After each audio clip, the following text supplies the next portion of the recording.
Hello friends, welcome back to my channel. इवत नानु वर्बेना अन्नो प्लांट बग्गे हेल्ता इद्दीनि। ಈ ವರ್ಬೇನಾ ಗಿಡನ ಸೀಡ್ಸ್ ಇಂದನೂ ಬೆಳಿಬಹುದು, ಕಟ್ಟಿಂಗ್ ಇಂದನೂ ಬೆಳಿಬಹುದು। ಕಟ್ಟಿಂಗ್ ಇಂದ ಬೆಳೆಯೋದು ತುಂಬಾ ಈಜಿ। ಸೀಡ್ಸ್ ಇಂದ ಬೆಳೆಯೋದಾದ್ರೆ ನಾವು ಸೀಡ್ಸ್ ಹಾಕಿ ಅದು ಹೂ ಬರೋದಕ್ಕೆ 1.5 ತಿಂಗಳ ತನಕ ಟೈಮ್ ಆಗುತ್ತೆ। ಸೀಡ್ಸ್ ಹಾಕಿ ಬೆಳೆಯೋರಿಗೆ ಇದು ಕರೆಕ್ಟ್ ಟೈಮ್। ಸೆಪ್ಟೆಂಬರ್ ಅಲ್ಲಿ ನೀವು ಸೀಡ್ಸ್ ಹಾಕಿದ್ರೆ ನವೆಂಬರ್ ಇಂದ ಹೂ ಬರೋಕ್ಕೆ ಶುರು ಆಗುತ್ತೆ। ನೀವು ಯಾವುದೇ ವಿಂಟರ್ ಫ್ಲವರ್ ನ ಬೆಳೆಯೋದಾದ್ರೆ ಇವಾಗ ಸೆಪ್ಟೆಂಬರ್ ಅಲ್ಲಿ ನೀವು ಸೀಡ್ಸ್ ನ ಹಾಕಬಹುದು। ಈ ವರ್ಬೇನಾ ಹೂನಲ್ಲಿ ತುಂಬಾ ಕಲರ್ಸ್ ಬರುತ್ತೆ। ವರ್ಷ ಪೂರ್ತಿ ಹೂ ಬರುತ್ತೆ, ಆದರೆ ವಿಂಟರ್ ಸೀಸನ್ ಅಲ್ಲಿ ತುಂಬಾ ಜಾಸ್ತಿ ಹೂ ಬರುತ್ತೆ। ನವೆಂಬರ್ ಇಂದ ಹೂ ತುಂಬಾ ಬಿಡಕ್ಕೆ ಶುರುವಾದ್ರೆ ಮೇ ಜೂನ್ ತನಕ ತುಂಬಾ ಹೂವು ಇರುತ್ತೆ। ಈ ಗಿಡಗಳನ್ನ ಫಸ್ಟ್ ನಾನು ತಂದಾಗ ತುಂಬಾ ಚಿಕ್ಕದಾಗಿತ್ತು, ಹಾಗಾಗಿ 6 ಇಂಚಿನ ಪಾಟಲ್ಲಿ ಹಾಕಿದ್ದೆ। 10 ಇಂಚಿನ ಪಾಟಲ್ಲಿ ಹಾಕೋದಾದ್ರೆ ನೀವು 2 ಗಿಡ ಹಾಕಬಹುದು ಅಥವಾ 3 ಗಿಡ ಹಾಕಬಹುದು। ಇದರ ಬ್ರಾಂಚಸ್ ತುಂಬಾ ಹರಡಿಕೊಂಡು ಬೆಳೆಯುತ್ತೆ।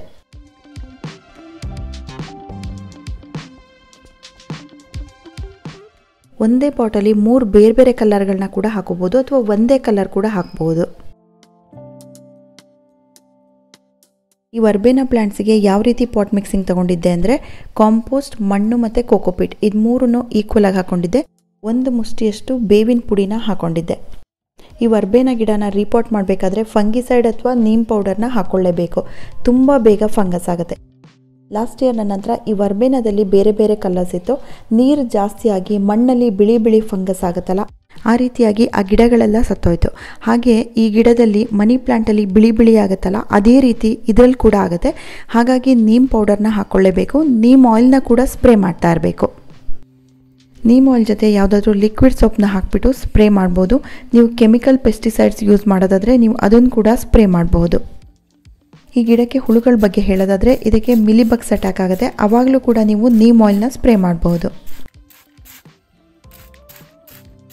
ಬಯೋ ಎನ್ಸೈಮ್ನ ನೀವು ಮನೆಯಲ್ಲೇ ಮಾಡೋದಾದ್ರೆ ವಾರಕ್ಕೆ ಒಂದ್ಸಲ ಸ್ಪ್ರೇ ಮಾಡ್ತಾ ಇದ್ರೆ ಹುಳುಗಳ ಅಟ್ಯಾಕ್ ಆಗೋದನ್ನ, ಹಾಗೆ ರೋಗಗಳು ಬರೋದನ್ನ, ಫಂಗಸ್ ಆಗೋದನ್ನ ಅವಾಯ್ಡ್ ಮಾಡಬಹುದು। ಈ ವರ್ಬೇನಾ ಗಿಡನ ಕಟ್ಟಿಂಗ್ ಇಂದ ಬೆಳೆಯೋದಾದ್ರೆ ಪಾಟ್ ಇಂದ ಹೊರಗಡೆಗೆ ಈ ರೀತಿ ಬ್ರಾಂಚಸ್ ಬೆಳೆದಿರುತ್ತೆ ಅಥವಾ ಉದ್ದ ಬಂದಿರುತ್ತೆ, ಈ ರೀತಿ ಹರಡ್ಕೊಂಡು ಬೆಳೆದಿರುತ್ತೆ। ಈ ರೀತಿ ಇರೋಂಥ ಕಟ್ಟಿಂಗ್ಗಳನ್ನ ನೀವು ಕಟ್ ಮಾಡಿಬಿಟ್ಟು ಅದೇ ಪಾಟಲ್ಲಿ ನೆಟ್ಕೋಬಹುದು ಅಥವಾ ಬೇರೆ ಪಾಟಲ್ಲಿ ನೆಡಬಹುದು। ಉದ್ದ ಬೆಳೆದಿರೋಂಥ ಬ್ರಾಂಚಸ್ನ ಕಟ್ ಮಾಡಿಬಿಟ್ಟು ನಾನು ಅದೇ ಪಾಟಿಗೆ ಹಾಕ್ತೀನಿ। ಅದರಲ್ಲಿ 1 ಅಥವಾ 2 ನೋಡ್ಸಿದ್ರೆ ಸಾಕು, ಅದು ಬರುತ್ತೆ। ಹಾಗೆ ಇದರಲ್ಲಿ ರೂಟ್ಸ್ ಇಂದನೇ ಚಿಕ್ಕ ಗಿಡಗಳು ಹುಟ್ಕೊಂಡಿರುತ್ತೆ। ಇಲ್ಲಿ ನೋಡ್ತಾ ಇದ್ದೀರಲ್ಲ, ಇದರಿಂದನೂ ಕೂಡ ಹೊಸ ಗಿಡಗಳು ಬೆಳೆಯುತ್ತೆ। ನಾವು ಈ ಗಿಡನ ಟ್ರಿಮ್ ಮಾಡಿದಾಗಲೆಲ್ಲ ಅದರಲ್ಲಿ ಉಳಿಯುವಂಥ ಎಕ್ಸ್ಟ್ರಾ ಕಟ್ಟಿಂಗ್ಗಳನ್ನ ಕೂಡ ನಾವು ನೆಟ್ಕೋಬಹುದು।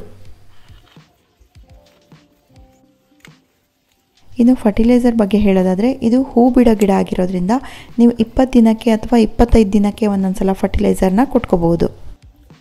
ನಾನು ಯಾವುದೇ ಗಿಡ ಆದರೂ ಫಸ್ಟ್ ರೀಪಾಟ್ ಮಾಡಿದ ಮೇಲೆ 1 ಮಂತ್ ತನಕ ಯಾವುದೇ ಫರ್ಟಿಲೈಸರ್ ಕೊಡಲ್ಲ। ಯಾವುದೇ ಗಿಡಕ್ಕಾದರೂ ಅಷ್ಟೇ, ನಾವು ಹೊಸ ಪಾಟ್ ಮಿಕ್ಸಿಂಗ್ ತೊಗೊಂಡಿರ್ತೀವಲ್ಲ ಅದರಲ್ಲಿ ಕಾಂಪೋಸ್ಟ್ ಇರುತ್ತೆ, ಹಾಗೆ ಹೊಸ ಮಣ್ಣಾಗಿರೋದ್ರಿಂದ ಅದರಲ್ಲಿ ನ್ಯೂಟ್ರಿಷನ್ ಕೂಡ ಇರುತ್ತೆ। ಹಾಗಾಗಿ 1 ಮಂತ್ ತನಕ ಅದೇ ಸಾಕಾಗುತ್ತೆ। 1 ಮಂತ್ ಆದಮೇಲೆ ಫರ್ಟಿಲೈಸರ್ ಕೊಡೋಕ್ಕೆ ಶುರು ಮಾಡ್ತೀನಿ। ನಾನಿಲ್ಲಿ ಫರ್ಟಿಲೈಸರ್ನ ಬೋನ್ ಮೀಲ್ ಪೌಡರ್ ಕೊಡ್ತಾ ಇದ್ದೀನಿ। ಈ ಬೋನ್ ಮೀಲ್ ಆರ್ಗ್ಯಾನಿಕ್ ಆಗಿರುತ್ತೆ। ಈ ಬೋನ್ ಮೀಲ್ನ ಒಂದಿನ ನೀರಲ್ಲಿ ನೆನೆಸಿಟ್ಟು ಲಿಕ್ವಿಡ್ ಮಾಡಿ ಕೂಡ ಹಾಕಬಹುದು।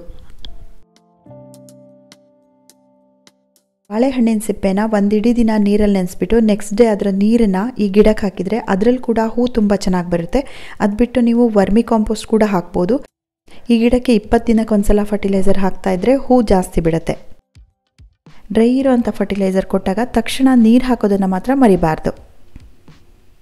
ಯಾವುದೇ ಫರ್ಟಿಲೈಸರ್ ಹಾಕೋದಿದ್ರೂ ಲಿಕ್ವಿಡ್ ಮಾಡಿ ಹಾಕಿದರೆ ಆ ಗಿಡ ತುಂಬ ಬೇಗ ಅಬ್ಸರ್ವ್ ಮಾಡ್ಕೊಳ್ಳುತ್ತೆ।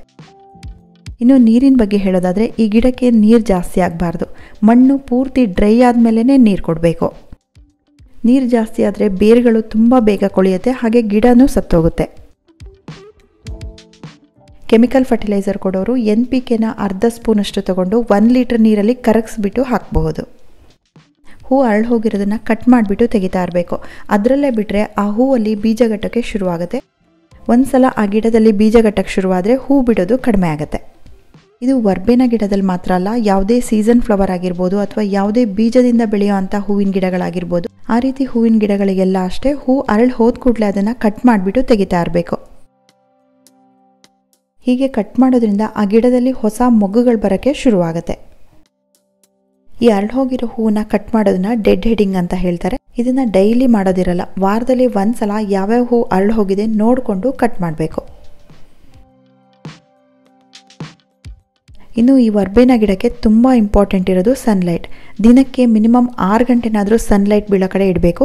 ಇಡೀ ದಿನ ಬಿಸಿಲು ಬೀಳೋ ಅಂಥ ಜಾಗದಲ್ಲಿಟ್ಟರೆ ಹೂ ಚೆನ್ನಾಗಿ ಬರುತ್ತೆ, ಗಿಡ ಹೆಲ್ದಿಯಾಗಿರುತ್ತೆ, ಗಿಡಕ್ಕೆ ಬರೋ ರೋಗಗಳು ಕೂಡ ತುಂಬ ಕಡಿಮೆ ಆಗುತ್ತೆ.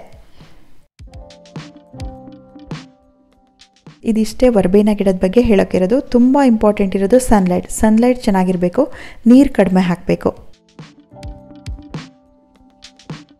ಈ ವರ್ಬೇನಾ ಗಿಡನ ಒಂದು ಪಾಟಲ್ಲಿ ಒಂದೇ ಗಿಡ ಹಾಕೋದ್ಕಿಂತ ಒಂದು ಪಾಟಲ್ಲಿ 3 ಗಿಡನ ಹಾಕಿದರೆ ತುಂಬ ಬುಷಿಯಾಗಿ ಹರಡ್ಕೊಂಡು ಬೆಳೆಯುತ್ತೆ, ನೋಡೋಕೆ ಚೆನ್ನಾಗಿ ಕಾಣಿಸುತ್ತೆ. ಈ ವಿಡಿಯೋ ನಿಮಗೆಲ್ಲ ಇಷ್ಟ ಆಯಿತು ಅಂತ ಅಂದ್ಕೊಂಡಿದ್ದೀನಿ. Thank you for watching.